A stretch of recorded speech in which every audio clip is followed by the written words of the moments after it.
Howdy, everybody. This is Kinetic Aesthetic, and it is your boy Germ coming right at you. Y'all already know what the deal is. The day is Tuesday, so you already understand that means it's time for another weekly edition of Sports Talk. So, to the ladies and gentlemen, the boys and girls, the Mr. and lady who are viewing at home, I want to tell y'all I appreciate y'all for checking us out and tuning in. On this week's edition of Sports Talk, we're going to be talking all about the NBA playoffs and the games that have occurred since we last spoke. And on top of that, we're going to be covering the NFL draft, not just the Bears draft picks and everybody that they got. We're going to be covering the whole thing league-wide, and we're going to talk about some of the biggest takeaways from that. With all that being said, though, you already know what the deal is and what I want from you. Make sure that you like, follow, subscribe if you haven't already. Make sure that you grab yourself a snack, grab yourself a drink, prop those feet up and get comfortable. Because after this little spiel is done, Kinetic Aesthetic is going to be coming right at you. All right, everybody. The NBA playoffs have been continuing on. We are still in the middle of round one for most of these series. The only one that has ended has been the OKC going up against the Arizona Suns. They ended up sweeping them, so that was to be expected. OKC did their thing. There's a couple of takeaways that I want to talk about on some of the other series, but just to focus on the ones that I'm not going to really be keen in on. The Cavaliers and Raptors series, I was able to catch a game of that the other day. It feels like that's a real battle of mid.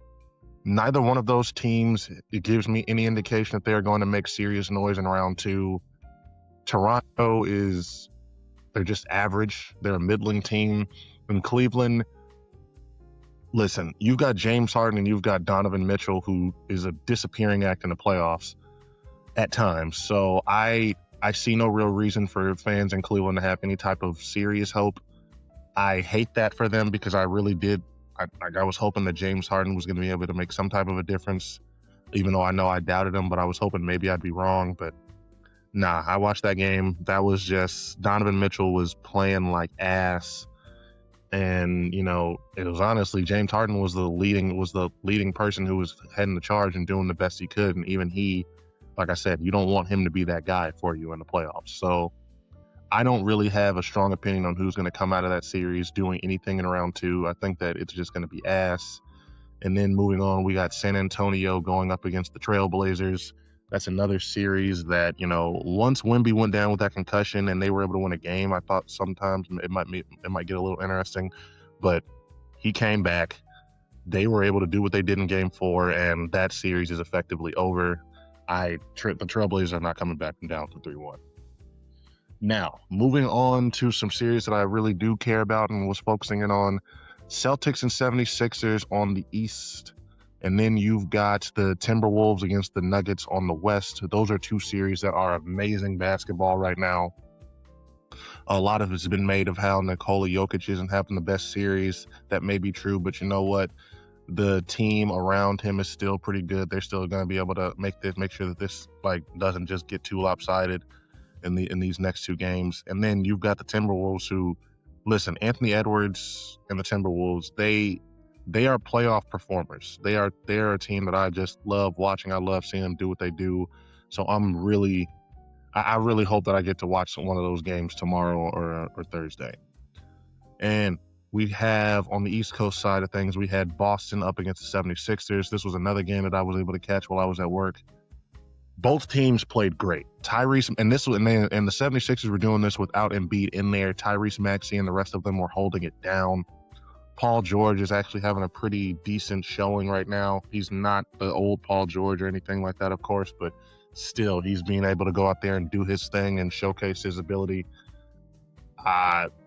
It's one of those series, even more so than the Timberwolves and Nuggets series. This is one of those playoff series that I hate to know that one of these teams is not going to be able to move on, because they're both very deserving. But it's been good basketball from those four teams. Now, moving on to some stuff that I actually wanted to really key in and talk about. The Lakers and the Rockets, just once again, I think it needs to be said, it's crazy just how inept the Rockets offense has been without KD being in there, and just period this whole season. A lot was said about Kevin Durant and him coming out and saying all that shit on the burner account, but it is proving to be true. And I honestly owe that man an apology, because I was quick to say that this is the reason why he would never win, and it still is. But he might have had a point with this one, because these niggas suck. This is a Lakers team where LeBron is being LeBron at his old age, but all you have below him are Luke Kennard and I cannot think of some of these other people's names. I know a guy that I'm thinking of, Hachimura or something, but I think I'm mispronouncing it. But it's just very, very galling to me that the Rockets are down this bad. They might have won that last game, but that's that was a desperation win. I do not expect them to be able to make this a 7-game series. They might be able to steal game 6 just on some fluky shit, but I'm fully expecting the Lakers, not game 6, but game 5, but I'm fully expecting the Lakers to be able to close this out in game 5 or game 6. The Rockets just don't have enough. Now, the next series that I have to go over and talk about, this was one that listen, in the last sports talk, I was very, very confident, I think, in my opinion, that the Pistons were going to just close out the Magic and they were not going to make any more noise. I have been completely proven wrong on that. I don't know what has went wrong with the Pistons. That was some of the worst basketball I've ever seen in that first quarter of this latest game they had, game 4. I don't know what the fuck was going on wrong with Cade Cunningham and that whole Detroit Pistons offense, but they kept turning the ball over like they were getting paid to do it. It was honestly frustrating, because there was a certain point where I'm watching that game where I'm talking to my friend, and I legit just am interrupting him every 30 seconds because they kept turning the fucking ball over. So like I said, I did not expect Orlando to be able to do this. I knew they had a good defense. I knew that they, were a respectable team, and honestly, it had probably disappointed a little bit based off what their expectations were in the preseason. But that still does not explain how Detroit is just shitting the bed like this. You had a number 1 seed.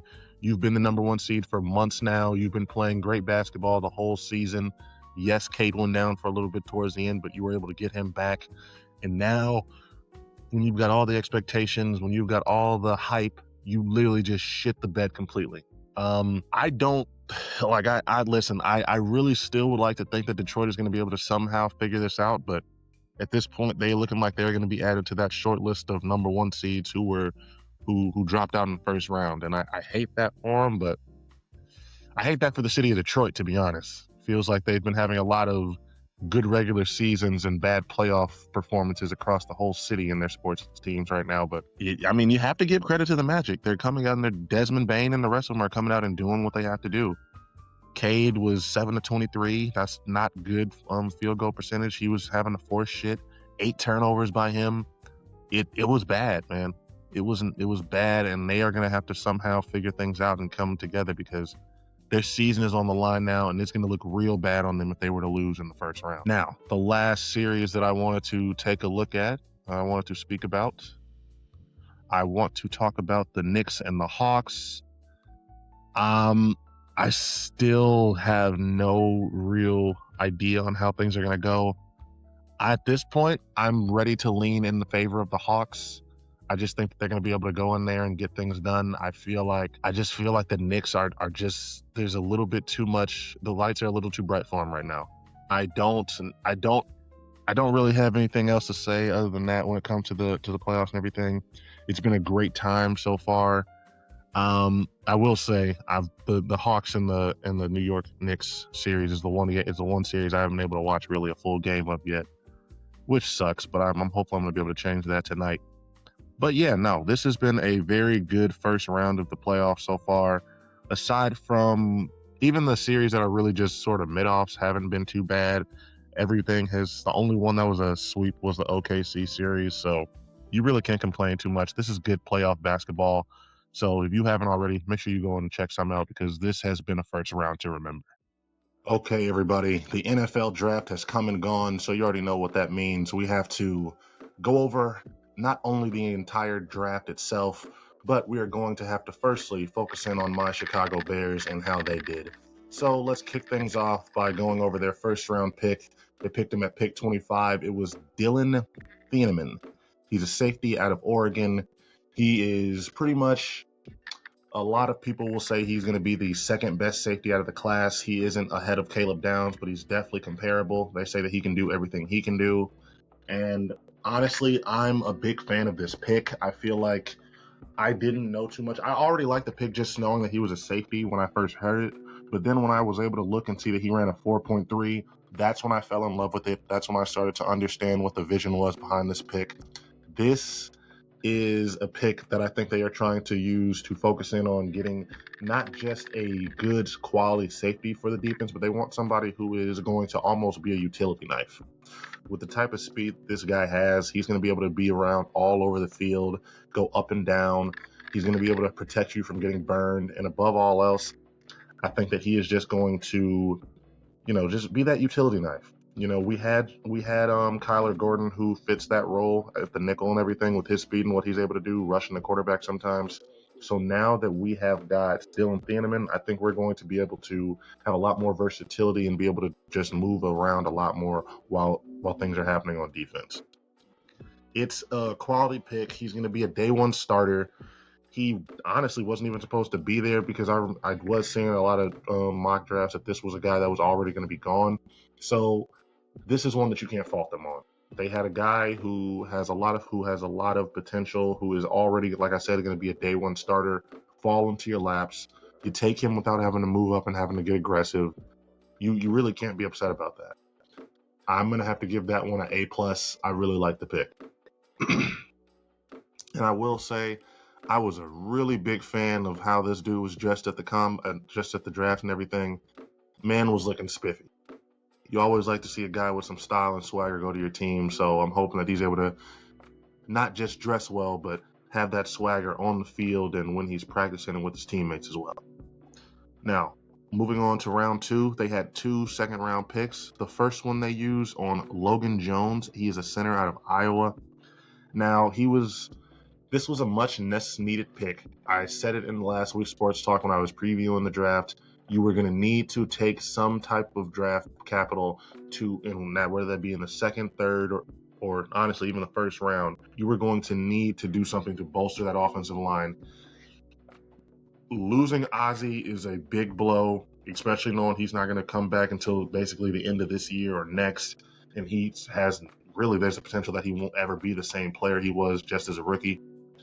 And then on top of that, you had Drew Dahlman, our center, I believe he was a Pro Bowl, might have been All Pro, but definitely Pro Bowl, or Pro Bowl center who retired.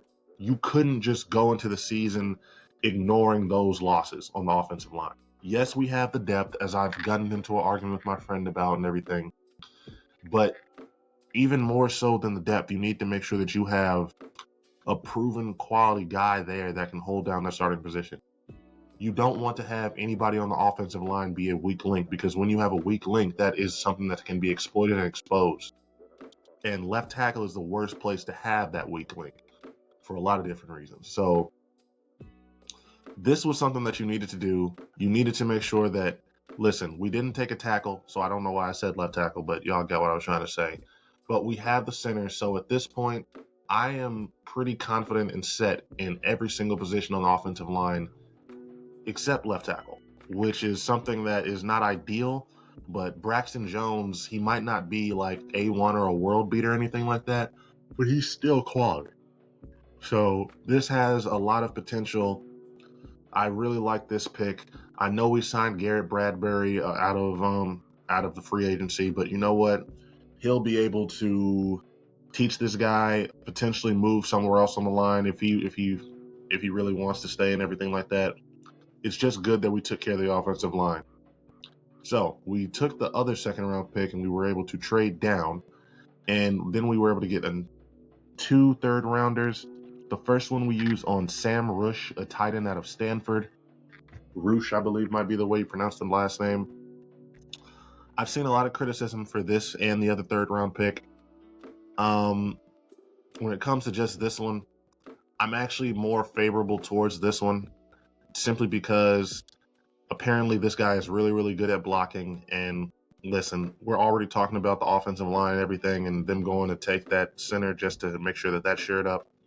I can't really complain if what you're trying to do is make sure that you have as much protection as possible around your star quarterback. I don't know how things are going to work out with this guy as a pass catcher, but if he is really in here just to really lead block and to really do stuff like that and be able to, help seal a hole or anything like that, I'm not going to complain. I'm not going to discredit it. A defensive pick would have been good here, but I get the feeling after looking through their draft and everything that these were picks where they're taking the best guy available.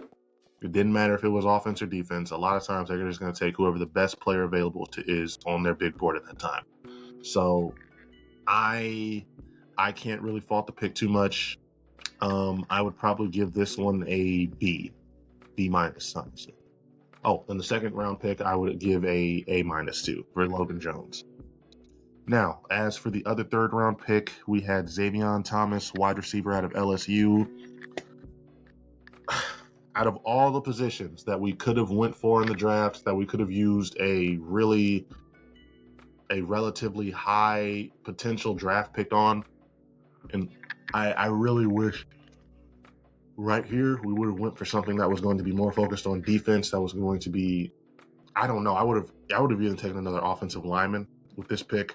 I just don't really understand, even if this guy is going to be mainly used as a returner, which is what I've heard or read, why is it that you have a wide receiver core that is as deep as the one we have? You've got Rome, you've got Luther, and I get it, nobody's a proven number one. I understand that, but still, you've got all of these guys, these high potential, at the very least, quality guys on this roster right now. Ja'Day Walker.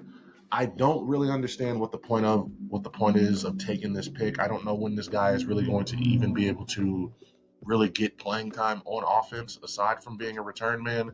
So this is the one pick that I was just not a fan of. It felt like it was just completely unnecessary, but like I said, this is clearly just something where they were taking the best person available on their big board.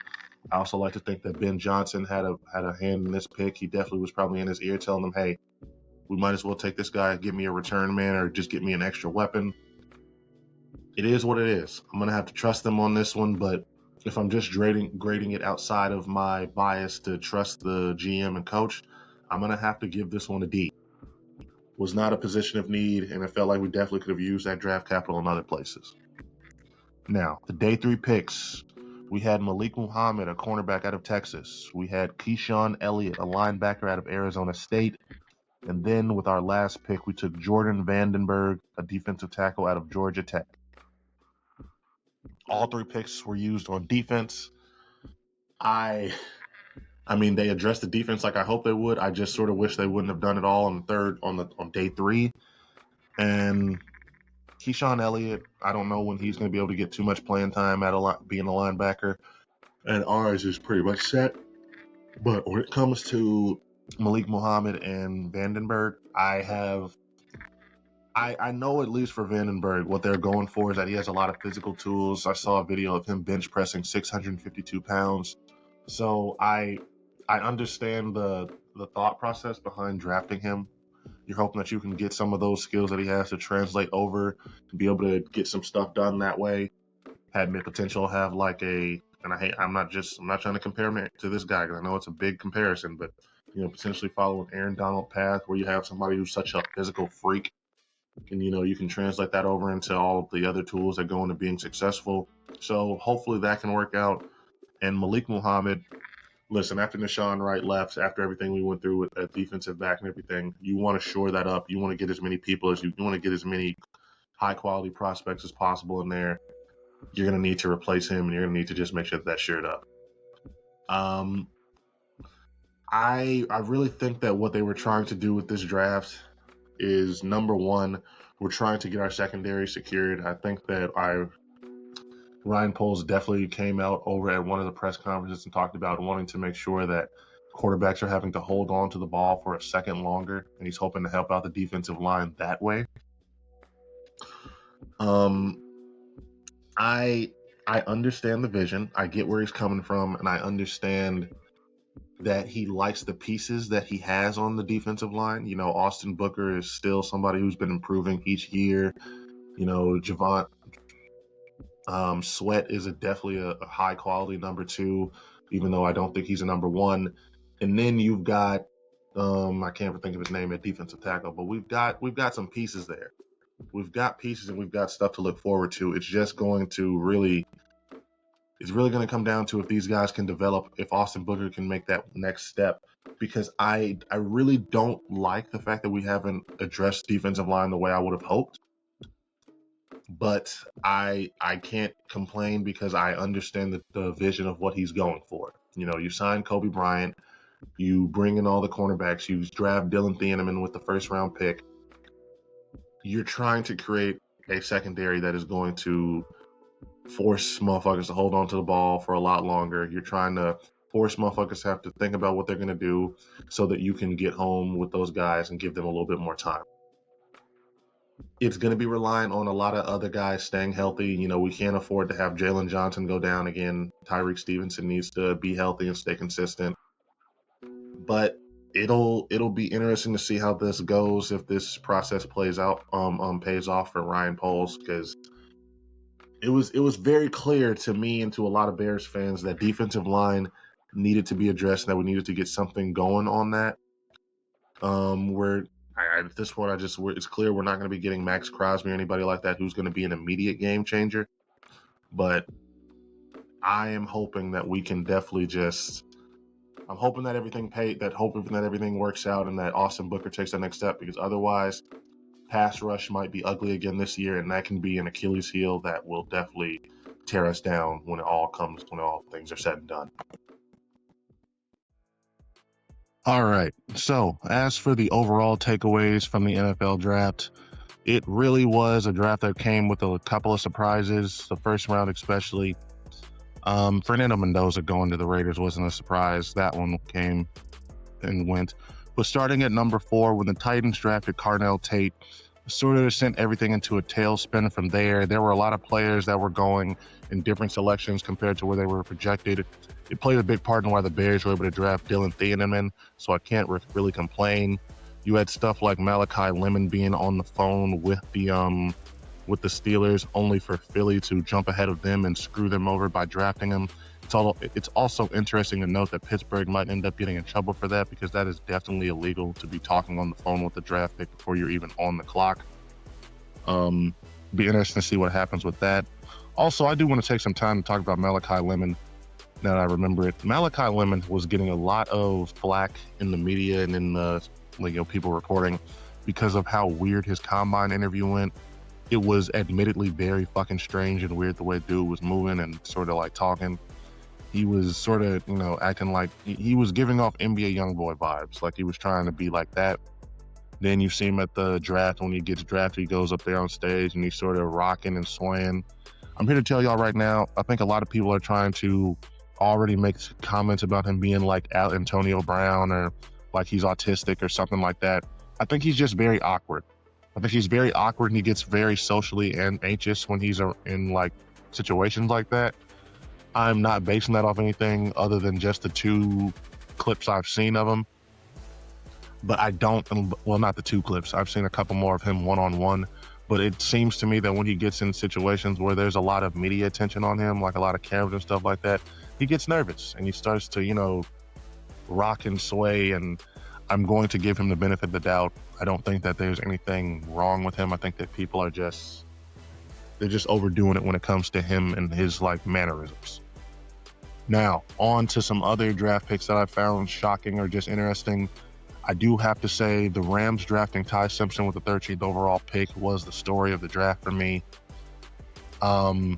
It's one thing when you see these teams that already have a quarterback that are picking towards the end of the first round go out and grab a guy like Aaron Rodgers, or you had Jordan Love. Well, both of those are Green Bay Packers picks. You got Aaron Rodgers and Jordan Love, both who were picked towards the end of the first round and everything. And then you compare that to the Rams, who had the 13th pick. This is top 15 overall pick. There's a lot of high quality prospects available to them. And yet they choose to go. I think they still had like Brian Thomas Jr., who I think was like one of the highest rated defensive end prospects. Again, they did not need him. Their defensive line is set. but there was a lot of different players who were available to them. They could have taken Malachi Lemon themselves, but instead they chose to draft Ty Simpson. They've got Matthew Stafford's replacement. I see the vision of what they're trying to go for, but it's definitely a risky and a gamble move, and it's one that I don't even know if Sean McVay was fully aware of, or like aware of the plan to do that, because if you're looking just based off his reactions and the way he's been sort of moving in the media, his facial expression, shit like that, Ty Simpson was not going to be his number one choice for that draft pick. That doesn't mean I don't think that he'll eventually come around on him or actually work with him, but it is crazy that the head coach was sort of left in the dust about that. You know, it's one thing when you leave out the quarterback, but shit, you're not even telling the coach. So it'll be interesting to see how that thing works out. I don't think Matthew Stafford is going to retire at the end of this year. I think if you were able to play as well as you did last year, you've probably got at least 2 more years. But 2 more years isn't bad, to be honest with you. That's still more than enough time for Ty Simpson to develop a little bit and still get in and still have time on his rookie deal. So they're not in a bad position per se. Moving on after that, I want to talk a little bit about Mr. Irrelevant for this year. I'm going to be jumping all around over on these draft picks, so bear with me. This year's Mr. Irrelevant was a guy who went by the name of Red Murdoch. He's a linebacker out of Buffalo.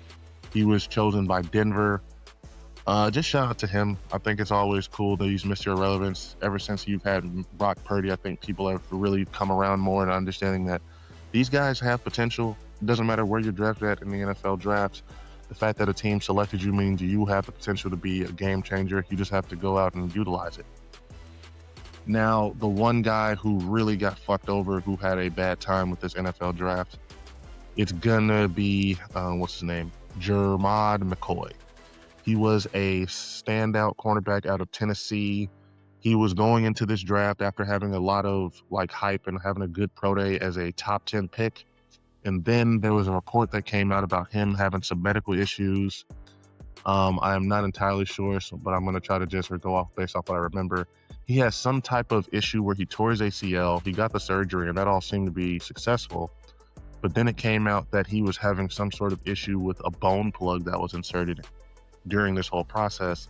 And what they're having to do now is they're going to either have to go in back into they're going to have to give him surgery again, either this off season or sometime after this season, where they're going to have to redo it and hope that that bone spurt takes, because if it doesn't, his career is basically over. And so with that type of injury concern, he obviously fell. He fell all the way out of days 1 and 2. I believe he was taken with a 4th round pick. I honestly hope this guy is able to overcome this and able to make something happen with his career. I hate it when this type of shit happens to a player right before the draft. It's giving me Laramie Tunsil vibes, except maybe non-malicious. Because what the fuck? This is a guy who was supposed to have a lot of money going into getting off his rookie contract just based off of his, where he was going to be drafted. And you have to understand, you lose a lot of money once you slide in that draft. It's not just about your pride and your ego. You're talking about that first contract going from being $20 million with almost all of that guaranteed to the only thing you have guaranteed is your signing bonus. So I truthfully hate that for this kid. I hope that he is able to, make the most out of the situation and overcome it all, because this is a real shitty way and a real shitty thing for him not to deal with, especially going into and starting your NFL career. But overall, this draft was very interesting. I think there's going to be a lot of, interesting things to look at the end of the season. See if some teams are going to regret the choices they made, or if they're going to, really be happy with it. There's going to be some surprise players, of course, as always, that pop out. I'm going to have to do more research onto the Bears players and everything, look at some of their highlights to see what I should really expect from them. But it'll be interesting, now that everything is set. I look forward to going into looking at some of these teams' rosters and how they're constructed. Then I can be able to look at some of their schedules, and I'll really be able to have some more concrete season predictions on how things are going to turn out. But that was the NFL draft. It was a good one as always, and Pittsburgh was fun. They were a fun city for them to be in, and you know what? We have another new crop of rookies in here. I can't wait to see how they succeed or fail. All right, everybody. This has been Kinetic Aesthetic, and it's been another week of sports talk. I want to say thank you all for tuning in. Make sure you like, follow, subscribe, and do everything else. And also, if you have any opinion on the playoffs, or if you have any opinion on the draft and how your team did or what they didn't do, make sure you leave a comment. I'm always intrigued by what you guys have to say and your opinions on things, and I'd love to chat with you about it. But with all that being said, this has been Kinetic Aesthetic. This has been another edition of Sports Talk. Thank you all again for tuning in. I'm your boy Germ, and I'm out of here. Y'all continue to be good people, drink a lot of water, tell your friends and family you love them, and continue to be the best versions of yourself.